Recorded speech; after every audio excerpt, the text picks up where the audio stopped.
Some monsters hide in the shadows, others smile, bake pies, and tuck you into bed. This is the story of a grandmother whose laughter echoed through death, not because she was kind, but because she killed nearly everyone who dared to love her. They called her the Giggling Granny, but behind that soft laugh and floral dress was one of America's most chilling serial killers. Her name was Nannie Doss, and she poisoned her way through 4 husbands, her children, her sister, her grandson, and even her own mother, all while smiling sweetly and claiming to be looking for love. Born in 1905 in Blue Mountain, Alabama, Nancy Hazel, who would later become Nannie Doss, grew up under the iron grip of a cold, controlling father.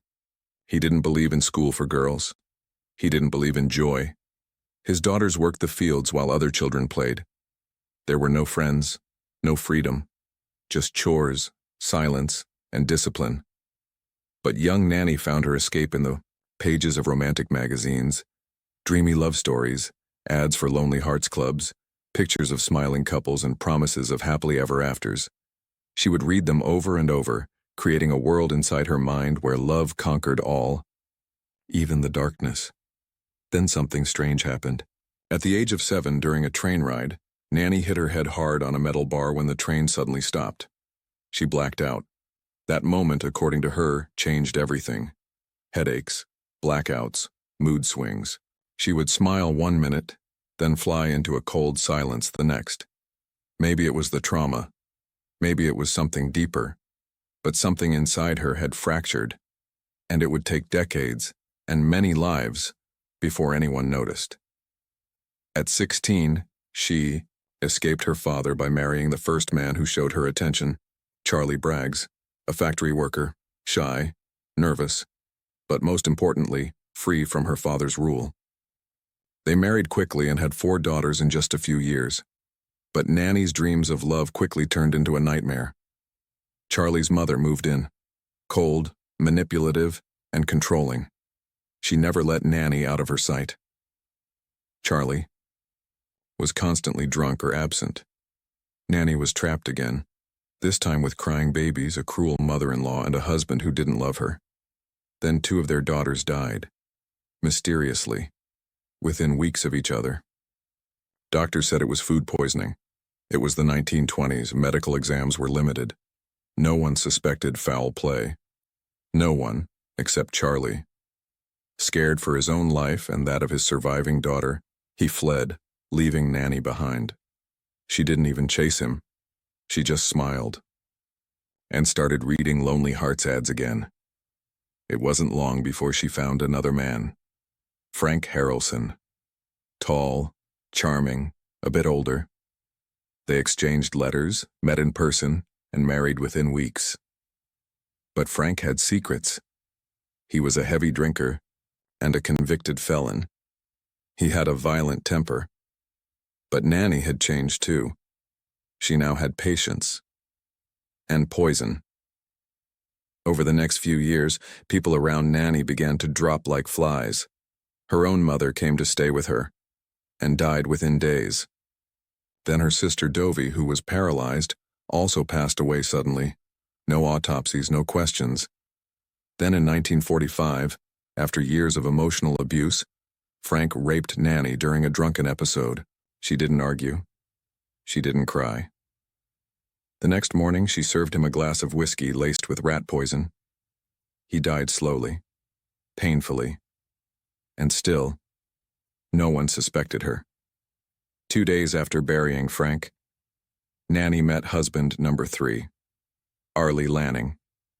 She wore her best dress, sprayed perfume, and mailed off another Lonely Hearts letter. Arlie responded. Within a month, they were married. Arlie turned out to be a womanizer and a drinker. He disappeared for days. But he didn't know Nannie's pattern. She played the loving wife until she had enough. Arlie died in his sleep. Heart failure, they said. But his mother also died mysteriously after eating one of Nannie's meals. And just days later, the house they shared burned to the ground. Nannie cashed in the life insurance and moved on. By now, Nannie had perfected her routine. Find a man, charm him, marry him, kill him, collect the check, disappear. Her next stop was Kansas. Richard Morton, a handsome salesman with a stable job, met her through a dating service. He had a good reputation. She was a grieving widow. They married quickly, but Richard had a wandering eye. Nannie found love letters in his drawer from other women. That was enough. But before she killed Richard, she had other family matters to clean up. Her own mother, now frail and in her 80s, came to visit. She died within days. Then her 2-year-old grandson, who was left in Nannie's care after her daughter went through a divorce, also died suddenly. Then came Richard's turn. He died of what doctors believed was a stomach virus. The truth was arsenic, once again. By now, Nannie had murdered at least 9 people and no one had even raised an eyebrow. It was the 1950s. A sweet, smiling grandmother wasn't the face of evil, but all of that changed with husband number 5. Samuel Doss was a clean-cut religious man from Tulsa, Oklahoma. A widower, lonely and looking for companionship. He didn't believe in nonsense. He didn't like the magazines Nannie read. He told her to stop daydreaming and live in the real world. Nannie tried. She baked, she cleaned, she smiled. Then she poisoned him with a slice of prune cake. Samuel got sick, but he didn't die. He was rushed to the hospital and doctors saved him. That's when Nannie made her mistake. The hospital suspected something was off and warned Samuel not to go home. But he did. That same night, Nannie served him poisoned coffee.